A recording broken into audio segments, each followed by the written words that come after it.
ఏంట్రా డల్గున్నారు? ఏం కాదులేరా, నాకు జాబ్ వచ్చిందనుకో మిమ్మల్ని చూసుకుంటలే బ్రోస్. మా బాధ జాబ్ కోసం కాదులే బ్రో.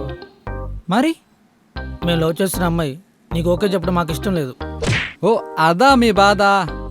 అయినా రాసి పెట్టుండాలరా, మీ జాతకాలు అదృష్టాలే లేవు.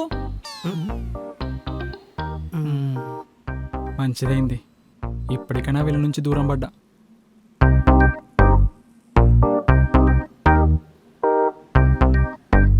వీడేంట్రా ఇంకా రాలేదు?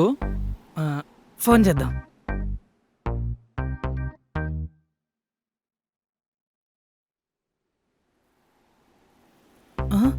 మావా ఫోన్ స్విచ్ ఆఫ్ వస్తుందిరా. నైట్ లేట్ అయింది కదా, ఫోన్ స్విచ్ ఆఫ్ అయి ఉంటది. పడుకొని ఇంకా లేవలేదేమో.